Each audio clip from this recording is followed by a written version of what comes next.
तो यहाँ हम जब मैच करें तो हमें एक चीज को समझना होगा, मैच मारिए।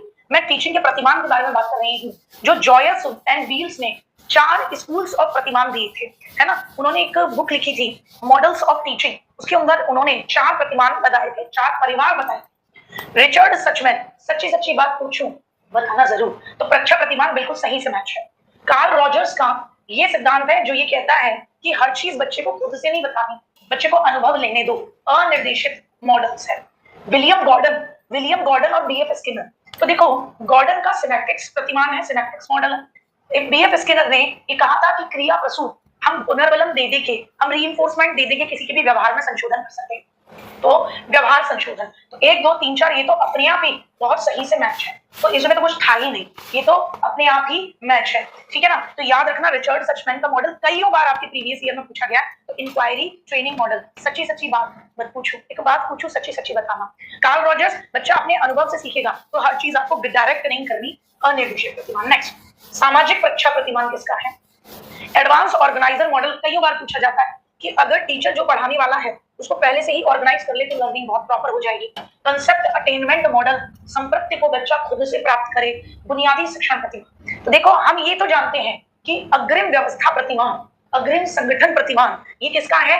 आजुबेल का है, तो डेविड ऑजवेल का है, ठीक है। जेरोम ब्रूनर ने कहा कि बच्चा खुद से खोज विधि, है ना, खुद से डिस्कवरी करके कंसेप्ट को प्राप्त करेगा, तो ये भी सही से मैच है।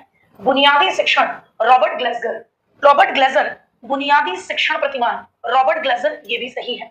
सामाजिक पूछताछ प्रतिमान, सामाजिक पूछताछ प्रतिमान, देखो रिचर्ड सचमैन का कौन सा है? प्रच्छा प्रतिमान, यानी पूछताछ प्रतिमान। लेकिन अगर हमसे पूछ रहा है सामाजिक पूछताछ प्रतिमान, हमसे ये बात कह रहा है कि मॉडल कौन सा? सामाजिक पूछताछ प्रतिमान, हमको नहीं भी पता होगा तो भी हम ऐसे क्वेश्चंस को ट्रिक से लगा देंगे कि हाँ भाई, एक ही बंदा बच गया, ये वेरी वेरी मसाला वाला आ गया, वेरी वेरी मसियाला यास, ये रह गया, तो हम इसी से मैच करेंगे। तो अगेन 1 2 3 4 हमारा राइट आंसर है, ऑप्शन हो गया सी।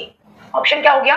ऑप्शन क्या हो गया? सी हो गया, ठीक है। जैसे मैच करो, ये तुम्हारी अंडरस्टैंडिंग प्रॉपर बनी रहे, तुम भूलो नहीं, क्योंकि आपने ये चीज देखी होगी कि ये कई बार आपके ये क्वेश्चन पूछे गए, ठीक है ना। तो ध्यान से बताना। अगेन पूछा बुनियादी शिक्षण प्रतिमान, जिसके अंदर टीचर पहले से डिसाइड करता है कि टीचिंग ऑब्जेक्टिव्स क्या है, फिर उसके बाद टीचर प्रक्रिया करता है, अंत में बच्चे को फीडबैक देता, मूल्यांकन करता है, ये सब। तो बुनियादी शिक्षण प्रतिमान इन्हें किसने दिया था? Concept attainment model, advance organiser model और क्रिएटिव प्रतिमान जिसे बोलते हैं सिनेप्टिक्स प्रतिमान। ये किस किसने दिए? एक तरफ तो ये बताओ, और ये इनकी विशेषताएं क्या हैं उससे जोड़ दो। तो मैं आपको बताऊं, बुनियादी शिक्षण प्रतिमान रॉबर्ट ग्लेसर का है, आपके कई बार प्रीवियस ईयर में पूछा गया है, रॉबर्ट ग्लेसर का है, ठीक सा।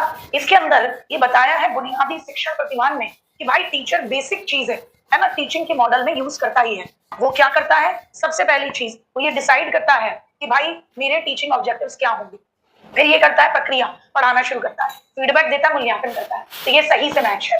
कंसेप्ट अटेनमेंट, बच्चा कंसेप्ट को खुद से सीखे, ये कौन लेकर आए? तो आप कहोगे जेरोम ब्रूनर। ये क्वेश्चन मैंने सेल्फ बनाए हैं, क्यों बनाए हैं? क्योंकि इस तरीके के आपके जितने भी टीचिंग के मॉडल से रिलेटेड क्वेश्चंस आप देखोगे प्रीवियस ईयर में, लेवल 1 में, लेवल 2 में, तो आप एक चीज को समझ पाओगे कि वो सब क्वेश्चन मोस्टली मैचिंग फॉर्मेट में दिए, तो आपके लिए भी जरूरी है मैचिंग से ज्यादा क्वेश्चन किए हो जाते। एडवांस ऑर्गेनाइजर मॉडल डेविड ऑजवेल का, डेविड ऑजवेल और सिनेप्टिक यानी क्रिएटिविटी का मॉडल गॉर्डन का है, इसका है गॉर्डन का। अब आप देखो, इसको मैच करो, पहला वाला तो सही है। Concept attainment model Jerome Bruner कहता है बच्चा खुद से सीखेगा, तो आगमन विधि आपने उदाहरण दिए, बच्चे ने खुद से नियम तक पहुंचा, सही है। एडवांस ऑर्गेनाइजर, टीचर ने पहले से ही बता दिया कि बेटा हमें ये प्राप्त करना है और ऐसे करना है, तो ये क्या हो गया बेटा जी? तो हम कहेंगे थैंक यू, हम कहेंगे ये हो गया हमारा डिडक्टिव मेथड, निगमनात्मक विधि। क्रिएटिविटी कितनी है आपके अंदर कि आप ये चेक कर पाओ कि पहले मिलती जुलती प्रॉब्लम्स कब आई थी और हमने कैसे सॉल्यूशन निकाला। तो अगेन 4, तो उत्तर क्या होगा? 1 2 3 4। अब वो कहाँ है? यहाँ तक तो नहीं है, तो जाहिर सी बात है डी ऑप्शन में देखी तो हमें मिलेगा 1 2 3 4, लेकिन हमें ऑप्शन सही लगाने, नीचे तो मिल ही जाएगा। आ जाइए फिर से मैच करते हैं। Memory level, understanding level, reflective level. एक लेवल है जो कि आपने कभी नहीं पढ़ा और ना आता है। आपको पता है टीचिंग के 3 लेवल है। टीचिंग के कितने स्तर है बेटा जी? 3 स्तर। टीचिंग के कितने स्तर हैं? तो आप कहेंगे दीदी 3 स्तर हैं कि भैया पहले हम बच्चे को मेमोराइज कराना सिखाते हैं, जब मेमोरी में डालने लगता है तो फिर उसको अंडरस्टैंडिंग करना सिखाते हैं कि वो सीखना शुरू करे, यानी उसके बारे में उसकी एक समझ बने, फिर वो उस पर खुद से चिंतन करे कि मेरी कहाँ गलती थी कहाँ नहीं। और स्वायत्त विकास स्तर, ये टीचिंग के स्तर में नहीं आता, ये विकास का स्तर है कि व्यक्ति अपने आप अपना डेवलपमेंट कर ले। स्मृति स्तर किसने दिया? पहले तो ये बात कर लें। मेमोरी लेवल की बात कौन करता है? तो आप कहेंगे मेमोरी लेवल की बात करता है हर्बर्ट। कैसे याद रखोगे? हर बात रटने की नहीं होती। अवबोध यानी अंडरस्टैंडिंग। हर माँ को लगता है मोरीसन, हर माँ को लगता है मेरा सन बहुत अंडरस्टैंडिंग है। चिंतन चिता समान, बड़ा हंट करती है, हंट किया। अब हमें मैच करने के लिए कहा विशेषताओं से। तो जब आप रटते हो, मेमोरी में चीजों को डालते हो, तो आप विचारहीन शिक्षण कराते हो कि भाई कोई विचार नहीं लगाना, कोई दिमाग नहीं लगाना, बस रट लो, बस क्या कर लो? रट लो। ठीक है ना? आगे बढ़ते हैं। मॉरिसन, मॉरिसन अंडरस्टैंडिंग, समझना। तो आप समझ कर आगे बढ़ते हो। दूसरा सही। चिंतन स्तर यानी और ज्यादा चिंतन करना, कमियों के बारे में अपना पता लगाना, खुद की सोच पर सोच करना। तो क्या हो जाएगा? तो आप कहोगे हाईली थॉटफुल हो जाएगा। तो राइट आंसर हो गया 3। स्वायत्त विकास स्तर कि आप खुद का ऑटोनोमस डेवलपमेंट कर रहे हैं, खुद का ऑटोनोमस डेवलपमेंट कर रहे हो, तो आप इसको बोलोगे अफेक्टिव यानी आप किसी का भावनात्मक विकास कर रहे हो। तो अगेन 1 2 3 4 हमारा उत्तर है। अब इसमें मैंने देखा कि मेरे कुछ प्यारे प्यारे बच्चों ने हर्बर्ट और मॉरिसन के जो पूरे पूरे मॉडल हैं, 5-5 पद के मॉडल हैं, उनको भी बताया और वो एग्जाम में आता भी है। हम जितनी बार अच्छा रिवीजन करें उतनी अच्छी बात। तो हर्बर्ट साहब का जो स्मृति मॉडल है, वो ये कहते हैं कि हमें टीचर को क्या कराना है? स्मृति शिक्षण, बच्चा रट ले। तो इसके लिए उन्होंने 5 पद दिए। क्या दिए स्मृति शिक्षण के? हर्बर्ट ने क्या दिए बेटा? तो आप कहोगे स्मृति शिक्षण के हर्बर्ट ने 5 पद दिए। तो इसे हम क्या बोलते हैं? हर्बर्ट की पंचपदीय प्रणाली बोलते हैं। क्या बोलते हैं? हर्बर्ट की पंचपदीय प्रणाली हम इसको बोलते हैं। पंचपदीय प्रणाली हम इसको बोलते हैं। तो आप बताओ, मैंने आपको इसका क्या कोड बताया था कि आपसे गलती ना हो? फिर मैंने आपको बताया कि मॉरिसन ने अवबोध यानी अंडरस्टैंडिंग, अवबोध, मॉरिसन ने अवबोध यानी कि इसके अंडरस्टैंडिंग लेवल के, अंडरस्टैंडिंग टीचिंग की, कि बच्चा समझे, विचारशील हो, अंडरस्टैंडिंग टीचिंग के भी 5 पद दिए। इसका कोड क्या बताया था? बताओ। तो हर्बर्ट का कोड क्या है? हर्बर्ट का कोड क्या है? हाँ, पापा चले गए आओ, पापा चले गए आओ, पीपीसीजीए। हर्बर्ट का क्या है? पीपीसीजीए। क्या कहेंगे? पीपीसीजीए। मॉरिसन का क्या है? डीपी। तुम्हारी डीपी देखकर मेरे मुंह से निकला ए, क्या निकला? एओई। DP AOE. क्या निकला? डीपी एओई निकला, डीपी एओई निकला। ध्यान से समझेंगे कि पीपीसीजीए की जब हम बात करते हैं, पीपीसीजीए की जब हम बात करते हैं, तो पी का मतलब है प्रस्तावना। पी का मतलब क्या है बेटा जी? प्रस्तावना। क्या मतलब है? प्रस्तावना। दूसरे पी का मतलब क्या है? प्रस्तुतिकरण यानी प्रेजेंटेशन, प्रस्तुतिकरण यानी प्रेजेंटेशन, है ना? सी का मतलब है तुलना करना, कंपैरिजन, तुलना, कंपैरिजन। जी का मतलब सामान्यीकरण की बच्चा खुद से, है ना, क्या करके निकाले, आपने उसको ऐसा पढ़ाया कि वो खुद से सामान्य नियम निकाले। और अंत में ए का मतलब क्या बताया था? पापा चले गए आओ। ए का मतलब क्या बताया था? उसको सीखे हुए ज्ञान को अप्लाई करे, सीखे हुए ज्ञान को क्या करे? अप्लाई। मोस्ट इंपॉर्टेंट है, इसीलिए इस टॉपिक को मैंने दोबारा उठाया है। अवबोध में मॉरिसन ने कहा डीपीएओई कि पहले बच्चे को खुद से डिस्कवरी, खोजने के मौके दीजिए, फिर जो उसने खोजा उसको वो सबके सामने प्रेजेंट करेगा, इसके मौके दीजिए। फिर ए में वो अपने ज्ञान में, पुराने ज्ञान में नया ज्ञान जोड़ेगा, असिमिलेशन, आत्मसातीकरण करेगा, इसके मौके दीजिए। क्या करेगा? आत्मसातीकरण, इसके मौके दीजिए। बेटा जी सीडीपी के अंदर प्रीवियस ईयर के क्वेश्चन में भी कठिन पेपर भी हैं, तो इजी क्वेश्चन मत खेलना। कठिन जो टॉपिक्स आए थे उनको बहुत अच्छे तरीके से एक बार रिवाइज जरूर करना। इसीलिए मैं इस समय पर उन्हें एक बार फिर से रिवाइज करा रही हूँ। सेम क्वेश्चन तो नहीं आ सकता, लेकिन ये पेपर ऐसा है कि आ भी जाता है। लेकिन हाँ, हम उसका और उसके अड़ोस पड़ोस की सारी चीजों के बारे में पता लगाएंगे। ठीक है? ओ का मतलब क्या है? ऑर्गेनाइजेशन। ओ का मतलब क्या है? ऑर्गेनाइजेशन यानी संगठन।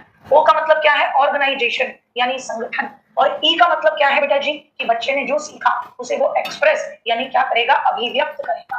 क्या करेगा बेटा? अभिव्यक्त। और ये मोस्ट इंपॉर्टेंट हिस्सा है। अच्छा बेटा मैच करो, अच्छे तरीके से मैच करना बाबू। इंक्लूसिव एजुकेशन सभी के लिए सेम स्कूल, इंक्लूसिव एजुकेशन सभी के लिए सेम स्कूल। एकीकृत शिक्षा, एकीकृत शिक्षा बिना संसाधन के सामान्य स्कूल जिसमें बच्चे को बदलना होगा, जिसमें बच्चे के हिसाब से कोई संसाधन नहीं था। ठीक। विशेष शिक्षा अलग स्कूल दिए जाए, अपवर्जन किसी को शिक्षा से वंचित ही कर दिया जाए, ये हो गया 4। तो 1 2 3 4 अगेन हमारा उत्तर यही है। ठीक सा, तो ये क्वेश्चन लाने का पीछे का मतलब समझना। ये मत कहना दीदी हाय एकदम मेरे को तो मतलब दीदी सब में आपने 1 2 3 4 लगा दिया, इसका मतलब ये की टर्म आए तुम समझ जाओ बेटा। अपवर्जन का मतलब एक्सक्लूड करना, एक्सक्लूड करने का मतलब कि तुम कितना भी कोई भी हो उसको बाहर निकाल दे रहे हो, उसको वंचित कर दे रहे हो।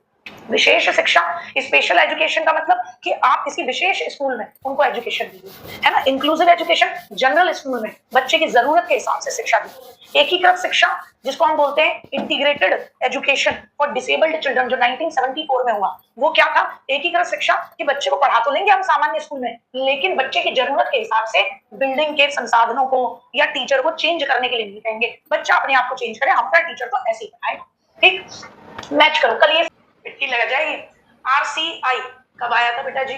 आपको पता है आरटीई एक्ट 2009 में। आपको पता है मानसिक स्वास्थ्य देखभाल अधिनियम जो निमहंस बना था वो 2017 में बना था। अब आपको ये पता है, कल मैंने आपको बताया था भारतीय पुनर्वास परिषद अधिनियम, यानी कि आपका जो रिहैबिलिटेशन काउंसिल है वो एक्ट कब बना था? 1992 में बना था। तो नेशनल ट्रस्ट एक्ट ये आपका 1999। अगेन 1 2 3 4 आपका उत्तर है। अगेन आपका उत्तर क्या है? 1 2 3 4। कोई दिक्कत है? बहुत बढ़िया। अगेन आपका उत्तर क्या है? 1 2 3 4 है। कोई दिक्कत तो नहीं है भैया? 1 2 3 4 आ जाओ ज्ञानी बाबा, आ जाओ। अब टीचिंग में हमने टीचिंग के अंदर जो अपनी स्किल्स पढ़ी होती हैं, जहां हम मिनी टीचिंग, माइक्रो टीचिंग की बात करते हैं, तो आपसे पूछा जा रहा है यहाँ कौन सा शिक्षण कौशल है और वो कौन सा काम करता है। तो हमसे बात कर रहा है हमारा यहाँ प्रस्तावना कौशल। तो हमारा प्रस्तावना कौशल किससे काम करता है? तो प्रस्तावना कौशल हमारे ज्ञान को प्रीवियस नॉलेज से या टॉपिक को प्रीवियस नॉलेज से जोड़ता है। श्यामपट्ट कौशल में क्या है? मुख्य बिंदु लिखना, कि बच्चे का ध्यान केंद्रित रखना, या समझ का टेस्ट। उद्दीपक परिवर्तन क्या है? पूर्व ज्ञान, मुख्य बिंदु, ध्यान केंद्रित करना, या जब आप क्वेश्चन पूछते हो तो वो किस तरीके का कौशल माना जाएगा। अगेन चारों सही से मैच है। इंट्रोडक्शन स्किल आपकी प्रीवियस नॉलेज को जोड़ता है, इसीलिए ये पूछा जाता है कि ज्ञात से अज्ञात की ओर। आपसे ये भी पूछा गया है ज्ञात से अज्ञात की ओर कौन सा आपका शिक्षण का कौशल जो है वो ज्ञात से अज्ञात की ओर चलता है। तो याद रखना ज्ञात से अज्ञात की ओर आपका इंट्रोडक्शन स्किल यानी प्रस्तावना कौशल चलता है, क्योंकि प्रस्तावना कौशल में आपकी ज्ञान को प्रीवियस नॉलेज से जोड़ा जाता है। श्यामपट्ट कौशल आप की पॉइंट्स लिखते हो, ठीक है। और कितने डिग्री पर खड़ा होना होता है टीचर को? तो याद रखना 45 डिग्री पर। टीचर कितनी डिग्री पर खड़ा होगा? टीचर 45 डिग्री पर खड़ा होगा। दीपक परिवर्तन ताकि बच्चे का ध्यान बना रहे, बोरियत न हो। प्रश्न कौशल बच्चे की समझ, और इसमें भी कह सकते हैं कि बच्चे की समझ, बच्चे की कमियों को दूर करना, ये कुछ भी हो सकता है। तो अगेन 1 2 3 4 आपका उत्तर रहेगा। आ जाए मैचिंग बताएंगे। मैचिंग बताएंगे कौन सा मॉडल है। एक तो ये बताना मॉडल का नाम, और फिर ये बताना कि पहला स्टेप है, दूसरा है, तीसरा है, चौथा है, जो भी है, और कौन सा मॉडल है ये भी बताओ, क्योंकि मॉडल का नाम नहीं दे रखा। आपको बताना है कि ये हार्वर्ड का मेमोरी मॉडल है या मॉरिसन का, या ये मॉरिसन का अंडरस्टैंडिंग मॉडल है, ये भी आप बताएंगे। जल्दी बताइए, ये मॉडल भी आप बताएंगे, अच्छे से सोच के बताना। मॉरिसन ये आप पकड़ गए, बहुत बढ़िया। ये हमने पकड़ लिया गुड्डा कि ये मॉडल किसका है? ये मॉडल मॉरिसन का है। अंडरस्टैंडिंग, हाँ मॉरिसन का है। अब मॉरिसन का मॉडल अवबोध यानी अंडरस्टैंडिंग से रिलेट करता है। अब इसका हमारे पास में क्या है? एक पूरा हमारा कोड है DPAOE। तो पहला तो है डिस्कवरी, यानी आपका एक्सप्लोर करना, तो अन्वेषण, डिस्कवरी या खोज, ये पहला चरण हो गया। तो ये पहला ही सोपान है। अब इन्होंने डिस्कवरी को एक्सप्लोरेशन दे दिया। अगर इन्होंने डिस्कवरी को एक्सप्लोरेशन, अन्वेषण दे दिया, तो हम बोल रहे थे उसको याद करने के पॉइंट ऑफ व्यू से डिस्कवरी, हमने इसको बोला था डिस्कवरी यानी खोज। लेकिन इन्होंने डिस्कवरी को हिंदी में अन्वेषण लिखा और अंग्रेजी में एक्सप्लोरेशन लिख दिया। तो गलत मत कर देना कि इसको ई को सबसे लास्ट कर दूं, ठीक। फिर है पी प्रेजेंटेशन, ये दूसरा। ए होता है तीसरा चरण, जिसको हम क्या कहते हैं? असिमिलेशन।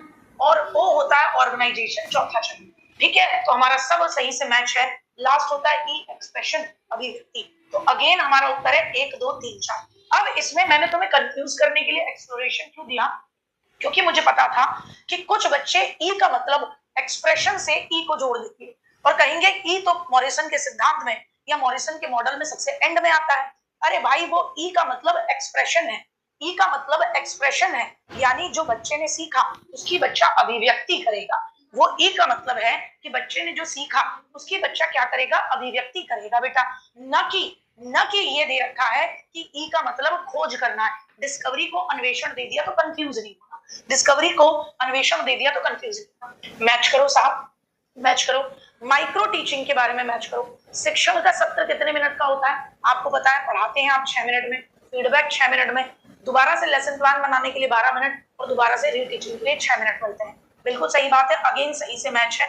माइक्रो टीचिंग से जुड़ा हुआ है, किससे जुड़ा हुआ है, माइक्रो टीचिंग से जुड़ा हुआ है, किससे जुड़ा हुआ है, माइक्रो टीचिंग से जुड़ा हुआ है। और माइक्रो टीचिंग के जनक किसको बोला जाता है, डीडब्ल्यू एलन को बोला जाता है, डीडब्ल्यू एलन को इसका जनक कहा जाता है। लेकिन डीडब्ल्यू एलन से भी पहले कौन जुड़े थे, तो आप कहोगे एचिसन और बुश का नाम भी आए तो आप जोड़ोगे, एचिसन व बुश का नाम भी आए तो भी आप जोड़ोगे। मैच करिए, डिस्प्रेक्सिया, डिस्फेजिया, डिस्कैल्कुलिया, डिस्लेक्सिया। सी 1 2 3 4, 1 2 3 4। सी डिस्प्रेक्सिया क्या होती है, क्लियर है। डिस्प्रेक्सिया का मतलब क्या होता है, गामक विकार, यानी सामने वाला ढंग से मूवमेंट नहीं कर पाता। डिस्फेजिया, फेजिया फोन भाषण संबंधी विकार हो गया, तो ये हो गया आपका 2, ठीक है ना। डिस्कैल्कुलिया कैलकुलेशन से, डिसलेक्सिया पठन से। तो अगेन हमारा उत्तर क्या है, 1 2 3 4। हर्बर्ट की पंचपदी प्रणाली के सोपान यहाँ दे रखे। तो हर्बर्ट की पंचपदी प्रणाली का पापा चले गए आओ, है ना, पापा चले गए ए आओ, तो पीपीसीजी ए है। हर्बर्ट की पंचपदी प्रणाली स्मृति से बिलोंग करती है कि बच्चे को क्या कराना है, रटाना है। तो भैया इसके सोपान बताओ। पी पहले प्रेजेंटेशन या प्रस्तावना है, ये पहला है। प्रस्तुतिकरण दूसरा है, तुलना करना तीसरा है, सामान्यीकरण चौथा है, और जो सीखा उसको अप्लाई करना वो 5वां है। अगेन हमारा क्या हो गया, 1 2 3 4। ये क्वेश्चन क्यों रखा, बल्कि इससे पहले भी हमने इसी चीज को पढ़ा, क्योंकि ये क्लास आपको ये बताने के लिए है कि मोस्ट इंपॉर्टेंट टॉपिक्स हैं ये। आप अभी तक जहां जहां शिक्षण से रिलेटेड इजी इजी क्वेश्चंस कर रहे हो, इस बात को समझ लेना बेटा कि क्वेश्चन उठाकर देखोगे तो इस बात को समझ जाओगे कि टीचिंग मॉडल से रिलेटेड कितने क्वेश्चंस बनते हैं, टीचिंग के प्रतिमानों से रिलेटेड, शिक्षण के सूत्रों से रिलेटेड कितने क्वेश्चन बनते हैं, समझ लीजिए। सूक्ष्म शिक्षण माइक्रो टीचिंग एलन साहब ने की। अभिक्रमित अनुदेशन प्रोग्राम्ड इंस्ट्रक्शन, कि पूरे सिलेबस को, प्रोग्राम्ड इंस्ट्रक्शन क्या होता है, पूरे सिलेबस को छोटे छोटे टुकड़ों में बांटना और बच्चा अपनी गति से सीखेगा, उस पर कोई प्रेशर नहीं। सीखने के बाद बच्चा क्या करेगा, अपना खुद से टेस्ट लेगा, अपनी गति से आगे बढ़ेगा, कहीं कोई दिक्कत नहीं है। कल भी बिल्कुल एक इसी तरीके का रिवीजन होगा। जो आपका डाउट है ना कि दीदी ये चीजें हमें डाउट में ले आती, तो उन्होंने डाउट को खत्म करने के लिए आपको ये सीधी सीधी सिंपल बेसिस में क्या मिल जाएगी, क्लास में। तो ये आज की क्लास हुई, कल की क्लास हुई, एक तरीके से तुम्हारा one of the best revision है, मोस्ट इंपोर्टेंट टॉपिक्स, ठीक है। तो प्रोग्राम्ड इंस्ट्रक्शन इसने कहा, बीएफ स्किनर ने कहा, ठीक है। बुनियादी शिक्षा की बात महात्मा गांधी करते हैं कि बेसिकली बच्चे को उसकी मातृभाषा में शिक्षा मिले। याद रखना, बुनियादी टीचिंग मॉडल वो रॉबर्ट ग्लेजर का है। एक बार एक बच्चे ने गलती कर दी थी क्लास में, एक बार एक बच्चे ने गलती कर दी, मुझसे कहा दीदी बुनियादी शिक्षा तो महात्मा गांधी की, वर्धा एजुकेशन। बेटा बुनियादी शिक्षा की बात कौन करता है, तो कहना महात्मा गांधी। लेकिन जब टीचिंग के मॉडल पूछे जाए और बुनियादी शिक्षण मॉडल पूछा जाए, तो पहली बात तो ऑप्शन में महात्मा गांधी नहीं होता, लेकिन कोई खुरापाती हुआ जिसके मन में आई है वो ऐसे भी तो सोच सकता है बच्चा, तो तब वो डालेगा। वरना बुनियादी शिक्षण मॉडल की बात करेंगे तो रॉबर्ट ग्लेजर रहेगा। क्या रहेंगे, रॉबर्ट ग्लेजर। संज्ञानात्मक विकास जीन पियाजे जुड़े हुए हैं। तो अगेन क्या हमारा उत्तर रहा, 1 2 3 4। आगे बढ़े। भारत में सबसे पहले माइक्रो टीचिंग का उपयोग किस वर्ष किया गया था। अब आपसे पूछ रहा है भारत में सबसे पहले माइक्रो टीचिंग का उपयोग किस वर्ष किया गया था, जल्दी से बताएंगे। भारत में, इलाहाबाद के अंदर, जल्दी से बताएंगे, भारत में सबसे पहले माइक्रो टीचिंग का प्रयोग किस वर्ष किया गया था। भारत में सबसे पहले माइक्रो टीचिंग, तो हो गया ना रिवीजन तुम्हारा शिक्षण प्रतिमान और शिक्षण से रिलेटेड। एंड में मैं तुमसे 2 3 चीजें जरूर पूछूंगी, तो बताएंगे जल्दी से। भारत के अंदर अगर मैं बात करूं बुड्ढा, भारत में अगर मैं बात करूं तो भारत के अंदर जो हमारा माइक्रो टीचिंग का कंसेप्ट जो शुरू हुआ, तो वो कहां से शुरू हुआ था। बहुत बढ़िया, नई गड़बड़ी भारत में पूछा है, तो भारत में 1967 डीडी तिवारी आ गए, ठीक है। कौन, तो आप कहोगे डीडी तिवारी, आपको पढ़ाया है मैंने पहले भी। डीडी तिवारी, भारत पूछे तो डीडी तिवारी उत्तर देना। भारत पूछे डीडी तिवारी, इलाहाबाद यानी प्रयागराज यूनिवर्सिटी में इन्होंने माइक्रो टीचिंग के ऊपर सबसे पहले प्रयोग किया था। अच्छा, विश्व में अलग अलग कौनों पे पूछे, तो याद रखना 1962 में कौन, एचिसन और बुश ने इस पर काम किया था, एचिसन व बुश ने। और 1966 के आसपास डीडब्ल्यू एलन ने है ना, इसके ऊपर माइक्रो टीचिंग शब्द देते हुए इस पर प्रॉपर्ली काम किया, ठीक है ना। तो हमसे क्या पूछ रहा है, हमसे पूछ रहा है भारत के परिप्रेक्ष्य में, तो 1967 डीडी तिवारी याद रखना, ठीक है ना। 1 साल बाद, ठीक है ना, 1 साल बाद याद आ रहा होगा, हम इसको पढ़ चुके हैं और ये मैंने तुम्हें पहले बताया। आ जाओ, मॉरिसन का अवबोध स्तर प्रतिमान का पांचवा और अंतिम स्टेप कौन सा है? अब ये पांचवा स्टेप गुड्डा वही तो बता पाएगा, पांचवा स्टेप वही तो बता पाएगा ना लाड़ो, जिसको ये वाली बात पता होगी। बहुत बढ़िया। 1966, 62 एचिसन और बुश, और 1966 में स्टैनफोर्ड यूनिवर्सिटी में हमारे उसमें DW एलन ने। बहुत बढ़िया बहुत बढ़िया बहुत बढ़िया। मनीष हमारा कई सालों से जब भी मैं माइक्रो टीचिंग का कोई क्वेश्चन कराती हूँ तो मनीष हमेशा लिखता है कि भारत में इसका प्रयोग इलाहाबाद यूनिवर्सिटी में DD तिवारी, आज भी मनीष लिखता है। मॉरिसन के अवबोध स्तर का पांचवा स्तर। तो मॉरिसन, हर माँ को लगता है मेरा बेटा सब जानता है, तो भैया माँ ने उसकी डीपी देखी, माँ को लगता था मेरा बेटा सब जानता है, माँ ने डीपी देखी AOE, माँ के मुंह से निकल गया कैसा बदतमीज बच्चा पैदा कर लिया मैंने, डीपी AOE, है ना, याद चाहे कैसे भी करो साहचर्य बनाकर याद रखिए, डीपी AOE। तो बताओ पांचवा और अंतिम सोपान कौन सा है? तो अंतिम सोपान है एक्सप्रेशन। अब आप देख लो वहां पर एक्सप्रेशन को किस नाम से शो कर रखा, एक्सप्रेशन को किस नाम से किस तरीके से शो कर रखा। अरे तू मेरी जान है बेटा। तो असिमिलेशन तो भैया ए से होता है, ऑर्गेनाइजेशन ओ से होता है ना, वाचन प्रेजेंटेशन पी से होता है। तो ये रहा बेटा, इसको रिसिटेशन या डिस्क्रिप्शन नहीं कहते। याद होगा प्रीवियस ईयर में एक जगह पर इसको रिसिटेशन या वर्णन करके या वाचन करके आपको प्रीवियस ईयर क्वेश्चन में मैंने ये क्वेश्चन कराया है। ये तो नहीं पूछा कि पांचवा स्तर कौन सा है, लेकिन वहां पर भी एक्सप्रेशन को रिसिटेशन या वर्णन करना दीजिए। तो जब आप एक्सप्रेशन करते हो तो आप जो सीखा उसको डिस्क्राइब कर रहे हो, उसको रिसाइट ही तो कर रहे हो। तो ये भी हो सकता है। आगे बढ़े। दिव्यांगजन अधिकार अधिनियम 2016 के अकॉर्डिंग कुल कितनी दिव्यांगताएं स्वीकृत हैं? तो RPWD एक्ट 2016 के अकॉर्डिंग कुल कितनी दिव्यांगताएं वो हैं? तो देखो 1995 में आया था पीडब्ल्यूडी एक्ट, उसमें कितनी दिव्यांगताएं थी गुड्डा? तो आप कहोगे तब थी 7 प्रकार की दिव्यांगताएं केवल। और तब दिव्यांगता का, तब आपके जॉब में दिव्यांगता का 3% कोटा मिलता था। 3% क्या मिलता था? कोटा मिलता था। अब इस 2016 में कितनी हो गई? 21 प्रकार की दिव्यांगताएं हो गई और वो कोटा 3% से बढ़कर 4% हो गया। जॉयस और व्हील ने एक किताब लिखी, किताब का नाम था टीचिंग मॉडल। तो टीचिंग के मॉडल्स को कितने परिवारों में विभाजित किया, मैंने आपको ये पढ़ाया है। जॉयस और व्हील ने टीचिंग के मॉडल को कितने परिवारों में, मैं ये नहीं पूछ रही कि भैया तुम मुझे बताओ व्यवहार परिमार्जन यानी बिहेवियर चेंज या मॉडिफिकेशन मॉडल में कि तुम मुझे थॉर्नडाइक, पावलोव, स्किनर बताने लगो, नहीं, ऐसे तो तमाम है। मैं पूछ रही हूँ कितने परिवारों में विभाजित किया, उनके नाम तो मुझे बता दो। कितने परिवार और उनके नाम तो मुझे बता दो। जॉयस और व्हील किताब लिखते हैं। किताब कौन सी लिखते हैं? कोई दिक्कत नहीं, तुम्हारे बुद्धि वाले में भी कंफ्यूजन दूर कर देते हैं। तो कहोगे 4 मॉडल, 4 परिवार बताए। एक उन्होंने कौन सा परिवार बताया? बताओ। एक परिवार था कि भैया टीचिंग ऐसी कराई जाए जिससे व्यवहार का परिमार्जन, क्या हो? व्यवहार परिमार्जन। दूसरा था कि, दूसरा कौन सा था बताओ मुझे? दूसरा टीचिंग का मॉडल कौन सा था कि टीचिंग में आप इंफॉर्मेशन पर प्रोसेसिंग कैसे करते हो, सूचना प्रसंस्करण, है ना, प्रसंस्करण कैसे? नहीं मैं क्यों बताऊं, मैंने तो तुम्हें पढ़ाया है, तुम बताओ। पहले तुमसे पूछूंगी, तुम नहीं बता पाओगे तो मैं बताऊंगी। कौन है जो ये कह रहा है ये क्वेश्चन पहली बार देख रहे हैं? अरे बेटा जी क्लास में भी ये बताए हैं, लिखाए हैं। सूचना, बहुत बढ़िया, सूचना प्रसंस्करण के दिमाग कैसे काम करता है। दूसरा व्यवहार किसी का कैसे परिमार्जित होता है, बहुत बढ़िया। पहले सारे बताओ, सारे बताएंगे, सारे जल्दी बताओ। सूचना प्रसंस्करण, हाँ बहुत बढ़िया। कुछ ही बच्चे बता रहे हैं, मिन्नी ने बताया, मैं ने बताया, ठीक है ना, बहुत बढ़िया। पढ़ाई करते हैं, है ना, इजी क्वेश्चन नहीं आते, क्वेश्चन कठिन भी हैं, है ना। जो तुम इजी करके खुश हो जाते हो, भाग जाते हो कि हाय तेरा हो गया, कठिन वाले क्वेश्चंस करें कभी आके हमारे संग, करिए कभी आके। हाँ, सूचना, सामाजिक, व्यवहार और व्यक्ति, ठीक है। एक मैंने तुम्हें बता दिया व्यवहार परिमार्जन में, देख लूं किस किसका चल रहा है। बहुत बढ़िया। व्यवहार परिमार्जन में मैंने कौन कौन से बताए थे, चलो तुम मुझे बताओ। व्यवहार परिमार्जन में मैंने कौन कौन से बताए थे? तो बोलो देखो मैं तुम्हें याद करा दूं कि व्यवहार परिमार्जन में मैंने बताया था कि देखो स्किनर का आ सकता है क्रिया प्रसूत जो शिक्षण है, पावलोव का आ सकता है क्लासिकल कंडीशनिंग कि हम बच्चे का व्यवहार कैसे बदल सकते हैं, थॉर्नडाइक का भी आ सकता है कि बच्चे को कैसे हम अभ्यास करने के लिए प्रेरित कर सकते हैं। ये सब बच्चे का व्यवहार परिमार्जन है। बहुत बढ़िया। फिर मैंने बताया था एक बताया था सामाजिक अंतःक्रिया का, कि बच्चा जो है वो समाज के साथ अंतःक्रिया करके और फिर सीखता है। ये एक परिवार बताया था, इसमें भी कई सारे मॉडल हैं। तीसरा मैंने बताया था आपको सूचना प्रक्रमण का, सूचना प्रसंस्करण, है ना, कि हमारे दिमाग में कोई सूचना आती है उस पर हमारा दिमाग कैसे काम करता है, सूचना प्रक्रिया परिवार। इसी के अंदर आते हैं कौन? इसी के अंदर आपका, इन्हीं परिवारों में सूचना प्रक्रिया में ही किस किस के आते हैं? तो एक तो आपका जेरोम ब्रूनर का आता है। जेरोम ब्रूनर का इसी में तो आता है बेटा कि जेरोम ब्रूनर का संप्रत्य संप्राप्ति मॉडल, कि बच्चा कंसेप्ट खुद से प्राप्त करेगा, संप्राप्ति, ठीक है ना। इसी में आता है डेविड ऑजबेल का, आजुबेल का एडवांस ऑर्गेनाइजर, इसी में आते हैं, है ना, एडवांस ऑर्गेनाइजर वाला, है ना। रिचर्ड सचमैन का प्रच्छा प्रतिमान इसी के अंदर आता है, सचमैन का प्रच्छा प्रतिमान इसी में आता है। और चौथा परिवार कौन सा था बेटा? चौथा परिवार था आपका व्यक्तिगत।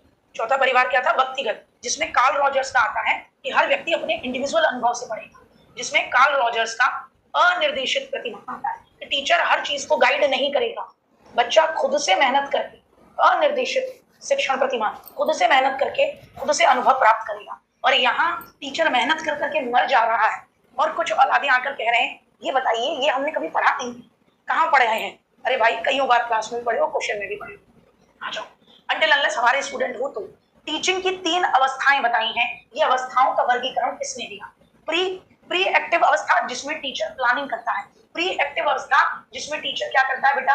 प्लानिंग करता है, जिसमें टीचर लेसन प्लान बनाता है, लेसन प्लान बनाता है ना, कौन सी टीएलएम का यूज करना है, टीएलएम बनाता है, शिक्षण की कौन सी विधि यूज करनी है, ये सारी प्लानिंग टीचर प्री एक्टिव चरण में करता है। शाबाश, एक औलाद कह रही है फ्लैंडर्स। मैं तुम्हें इतनी पिट्टी लगा दूं, इसमें फ्लैंडर दे भी रखा है बेटा, इसमें फ्लैंडर दे भी रखा है। फ्लैंडर ने ये कहा था क्लास में अंतः क्रिया 10 प्रकार की होती है। फ्लैंडर ने कहा था Flanders interaction category analysis system, Flanders ने ये दिया था। फ्लैंडर्स ने क्या दिया था? फ्लैंडर ने ये दिया था कि क्लास में इंटरैक्शन जो होता है, इंटरैक्शन की कितनी कैटेगरी होती है, category interaction category analysis system के बारे में बताया था कि जो क्लास में टीचर और बच्चे के बीच में जो अंतः क्रिया हो रही है उसके बारे में बताया था। ये प्री टीचिंग जिसमें टीचर प्लानिंग करता है, इंटरैक्टिव जिसमें टीचर पढ़ाता है, पढ़ाना, टीएलएम का यूज करना, पढ़ाना, टीएलएम का यूज जो उसने टीएलएम सोचा था, बनाया था, वो इसमें आता है। पोस्ट एक्टिव इसमें मूल्यांकन ये फिलिप जैक्सन ने दिया है। किसने दिया है? फिलिप जैक्सन ने दिया है। जैक्सन फ्लैंडर वाला, ये देखो फ्लैंडर का ये फुल फॉर्म ही पूछ लेगा और तुम्हें ये लगेगा हाय ये तो हमें याद ही नहीं आया, ये तो हमें याद ही नहीं आया। Flanders interaction category analysis system, Flanders का अंतः क्रिया कैटेगरी विश्लेषण क्या व्यवस्था, ठीक 7-10 तरीके का कन्वर्सेशन बताया। हंट के चिंतन स्तर शिक्षण प्रतिमान की सामाजिक प्रणाली के अंतर्गत क्या आता है? तो हंट कहते हैं कि बच्चा हायर लेवल पर चिंतन करना सीखता है। हंट क्या कहते हैं कि बच्चा क्या करता है बेटा? हायर लेवल पर चिंतन करना सीखता है। इसके अंदर क्या आता है? बच्चा खुद से हायर लेवल पर चिंतन कर रहा है। क्या कर रहा है? हायर लेवल पर बच्चा क्या कर रहा है? क्या कहेंगे, है ना, हायर लेवल पर चिंतन कर रहा है। बेटा शिक्षण वाला टॉपिक ढंग से पढ़ो, अगर मैराथन में अच्छे से पढ़ोगे तो आपको शिक्षण वाले टॉपिक में ये देखने को मिलेगा। फ्लैंडर उस दिन भी बताया है, फिलिप जैक्सन उस दिन भी बताया है। एक होता है कि 10 घंटे की क्लास को देखना, एक होता है उसके देखे हुए को अच्छे तरीके से समझना। उठा कर देखो, गारंटी है मेरी कि मैंने आपको जब यहाँ पर खड़े होके भी पढ़ाया है ना, तो उसमें भी ये मोस्ट इंपॉर्टेंट है, क्योंकि फिलिप जैक्सन का टीचिंग के 3 स्तर, आपका फ्लैंडर का इंटरैक्शन कैटेगरी एनालिसिस उस दिन भी बताया है। ऐसे आपको फोकस करना सीखना होगा, अच्छा रिवीजन करना सीखना होगा, ठीक है।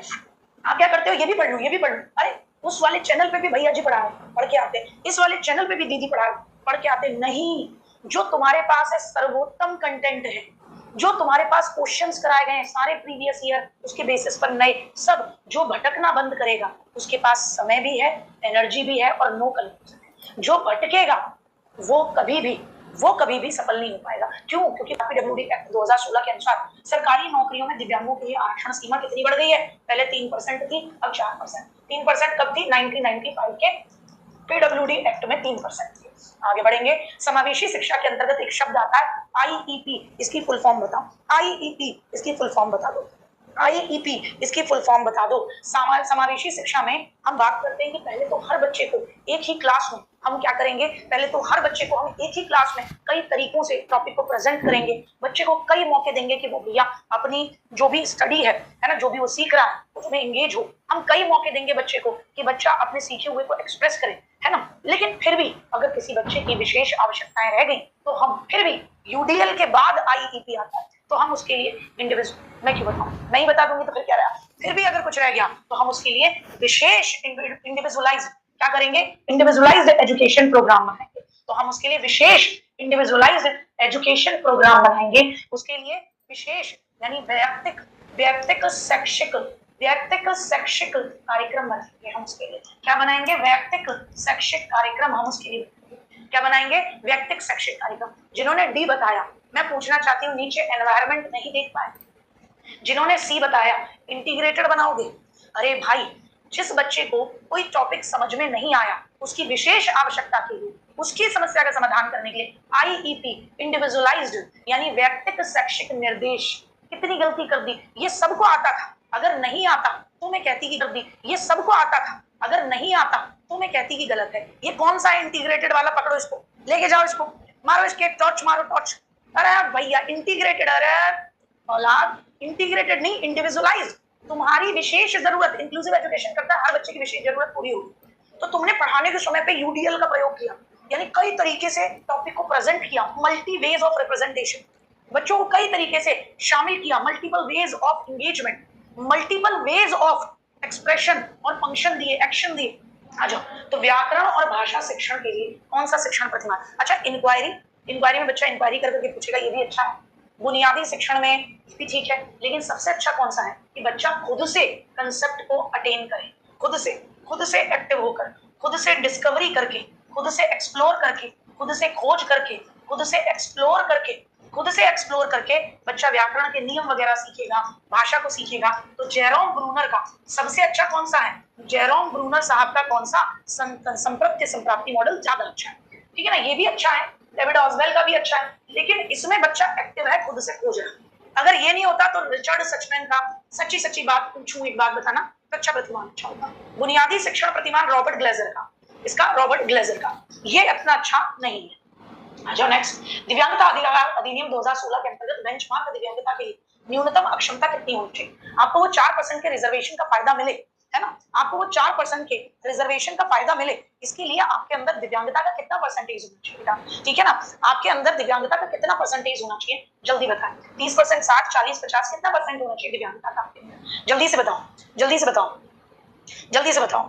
से बताओ कि दिव्यांगता का आपके अंदर कितना परसेंटेज होना चाहिए? 40%। बहुत बढ़िया, 40% अगर आपके अंदर कोई भी दिव्यांगता है, आपको उस दिव्यांगता का बेंचमार्क का फायदा मिलेगा, यानी ये माना जाएगा कि आप उस दिव्यांगता के अंतर्गत जो आरक्षण आपके हैं उसके लिए। आपसे पूछ रहा है शाखीय अभिक्रमित अनुदेशन के प्रवर्तक कौन है? मैंने कईयों बार क्लास में भी बताया है, यहाँ जब मैंने अभिक्रमित अनुदेशन बताया है, तब तक मैंने ब्रांचिंग प्रोग्राम इंस्ट्रक्शन के बारे में भी बताया कि जो ब्रांच ज्यादा निकलती हैं तो क्या हो जाती है, अब बता दो। ब्रांच ज्यादा निकलती है, शाखाएं अगर ज्यादा निकलती हैं तो क्या हो जाती है? यस, तो क्राउड हो जाता है, तो ज्यादा भीड़ हो जाती है। यानी देखो, अभिक्रमित अनुदेशन की बात आए, स्किनर, अभिक्रमित अनुदेशन की बात आए यानी प्रोग्राम्ड अनुदेशन की बात आए, क्या लिखना? स्किनर। शाखीय अनुदेशन की बात आए तो जैसे एक पेड़ है, उसकी कई सारी शाखाएं निकल जाएंगी तो भीड़ हो जाती है ना, क्या आएगा? Norman Crowder. प्रोफेसर बी के पासी ने अपनी प्रसिद्ध किताब बिकमिंग बेटर टीचर में कुल कितने शिक्षण कौशल बताए? इतना इंपॉर्टेंट नहीं है, तुम तुक्का मार दो, ऐसा कोई क्वेश्चन नहीं आएगा, वो मैंने तुमसे सब पूछ लिया हल्का सा, क्योंकि बी के पासी भी डी तिवारी की तरह, इन्होंने भी, बी के पासी और डी तिवारी, इन्होंने बेसिकली माइक्रो टीचिंग पे बहुत काम किया। इन्होंने 13 कौशल बताए, पढ़ना चाहो तो पढ़ना, वरना इसमें परेशानी। आ जाओ, आपसे पूछ रहे हैं कि स्पेशल एजुकेशन नीड का प्रयोग सबसे पहले किस रिपोर्ट में किया गया था? कि बच्चों की स्पेशल एजुकेशनल नीड होती हैं जिनको पूरा करना चाहिए, बच्चों की स्पेशल एजुकेशनल नीड होती हैं जिनको पूरा करना चाहिए, स्पेशल एजुकेशनल नीड होती हैं जिनको क्या करना चाहिए? पूरा करना चाहिए। ये किसने कहा था? मुदालियर कमीशन ने। आपको पता है सलमान का सम्मेलन ही 1994 में हुआ, जिसमें कहा गया कि भैया हर बच्चा अलग है, उसकी स्पेशल नीड्स हैं और उनकी स्पेशल नीड्स को पूरा करने के लिए एजुकेशन की भी उनकी स्पेशल नीड है, उनको पूरा किया जाए। तो स्पेशल एजुकेशन नीड, ये बहुत साल पहले एक शब्द इस्तेमाल हुआ था, वानका रिपोर्ट में, मतलब अंग्रेजों के यहीं पे हुआ था, वैश्विक मंच पे। सामाजिक अनुरूपण प्रतिमान, नहीं पता, घबराना नहीं है। डेवलपमेंटल मॉडल किसने दिया? ये देखो, जैविक विज्ञान प्रच्छा प्रतिमान और विधिक प्रच्छा प्रतिमान। देखो प्रच्छा प्रतिमान जहां रिचर्ड सचमैन ने दिया, प्रच्छा प्रतिमान में भी अलग अलग है। हमसे पूछ रहा है विकासात्मक प्रतिमान कौन सा? तो विकासात्मक प्रतिमान में जीन पियाजे एकदम सही। अब इस विकासात्मक प्रतिमान के अलावा भी अगर मैं आपसे बात करूं कि भैया प्रच्छा प्रतिमान रिचर्ड सचमैन, लेकिन बायोलॉजिकल साइंस में इंक्वायरी करूं तो इसमें कौन है? जोसेफ जे स्वाब है, ठीक है। विधिक यानी जुरिडिक्शन लीगल प्रच्छा प्रतिमान डोनाल्ड ओलिवर है। सामाजिक अनुरूपण मॉडल की टीचिंग बच्चे को समाज के अकॉर्डिंग बनाए, उसको स्टिमुलेट करे, सारेन बेकाक है। 1 2 3 4 1 2 3 4 उत्तर तुम्हारा ऐसे में 1 2 3 4 ही, ठीक है। रुक जाओ, तुम्हारे लिए ये है, तुम्हारे मतलब का। आ जाओ, घबराना नहीं। तो अगर किसी को लगे कि दीदी हाय ये हमारे लेवल का नहीं था, घबराओ मत, तुम्हारे लेवल का नहीं था, हटा ही देंगे उसको। तुम परेशान ही नहीं होना, तुम्हारा जो पढ़ा हुआ है उसी को रिवाइज करो, नहीं लो कुछ नया, ठीक है, जो तुम्हारा पढ़ा हुआ है जो बार बार आता है उसी को रिवाइज करो। बताओ बुनियादी शिक्षण प्रतिमान, संप्रत्य संप्राप्ति प्रतिमान, परीक्षा प्रतिमान, सिनेप्टिक्स मॉडल किस किस से जुड़े हुए हैं और किसके द्वारा है? तो बुनियादी रॉबर्ट ग्लेजर था, क्या कहेंगे, रॉबर्ट ग्लेजर था। अब इसकी विशेषता बता दो, बुनियादी में विशेषता बता दो। संप्रत्य, बच्चा कंसेप्ट को खुद से अटेन करेगा, कैसे करके, डिस्कवरी करके, जेरोम ब्रूनर ने दिया है। परीक्षा सचमैन ने दिया है, रिचर्ड सचमैन ने दिया है, सिनेप्टिक्स गोडार्ड ने दिया है, ठीक है। सिनेप्टिक्स क्रिएटिविटी से जुड़ा हुआ है, बिल्कुल सही, 4 लगाइए। परीक्षा प्रतिमान, बच्चा वैज्ञानिक जांच कर रहा है, 3 लगाइए। संपेस्ट, कंसेप्ट को खुद से बच्चा खोज के पता लगा रहा है, और ब्रूनर ने क्योंकि ये दिया तो ब्रूनर ने कॉग्निटिव डेवलपमेंट की 3 श्रेणियां बताई, इनएक्टिव, आइकॉनिक और सिंबॉलिक, इनएक्टिव, आइकॉनिक और सिंबॉलिक, ये 3 बताई। तो क्या हो गया, 2 हो गया। बुनियादी शिक्षण प्रतिमान रॉबर्ट ग्लेजर का, टीचर पहले ही बच्चे को क्या कर दे, उद्देश्य क्लियर कर दे, क्या टॉपिक्स देने हैं, क्या पढ़ाना है, कैसे समझाना है, ठीक। उसके बाद क्या करे, पढ़ाने की प्रक्रिया को शुरू करे, फिर क्या करे, फीडबैक दे, फिर क्या करे, मूल्यांकन करे, तो अनुदेशन। तो अगेन आ गया हमारा क्या, 1 2 3 4, क्या उत्तर है तुम्हारा, डी उत्तर है। तो घबराना नहीं है तुम्हें, सिर्फ ये कंसेप्ट को पढ़ने के लिए, ताकि तुम समझ पाओ। आ जाओ सर, कौन सा लेवल की विशेषता क्या है? पहले हमने पढ़ा कौन सा लेवल कौन लेकर आया था, अब हम बात कर रहे हैं कौन से लेवल की विशेषता क्या है। स्मृति लेवल की विशेषता, अब मैं यहाँ लिखती हूँ जब तक, ताकि आपका दोबारा रिवीजन हो। स्मृति लेवल कौन लेकर आया, तो स्मृति लेवल को लाने वाले कौन है, हर्बर्ट, हर बात मेमोरी में डालने की नहीं। और बोध स्तर मॉरिसन, हर माँ को लगता है मेरा बेटा बहुत जान। चिंतन स्तर हंट, ठीक है साहब। अच्छा, अब मुझे बताओ, मैच करो। स्मृति स्तर रटने पर बल देता है, अवबोध नियमों को अप्लाई करना या नियमों को समझना। चिंतन स्तर हाइपोथेसिस बनाना, स्वायत्त तो खुद से बच्चा स्वनिर्देशित अधिगम करेगा, स्वायत्त विकास खुद से खुद का विकास करेगा। ये अब इन 2 को देखो अच्छे तरीके से कि नियमों को अप्लाई करना चाहिए आपका अवबोध स्तर में है, चिंतन स्तर में क्या परिकल्पना का निर्माण करना है, क्या है, ठीक है, जल्दी से बताए। अगेन 1 2 3 4 है, याद होगा मॉरिसन ने जब अवबोध स्तर बताया तो अवबोध स्तर में आता है कि न केवल आप समझ बनाएंगे, आप उसको अप्लाई करेंगे, बल्कि आप विश्लेषण भी करेंगे, यानी चीजों को समझ गए तो उनको छोटी छोटी टुकड़ों में भी।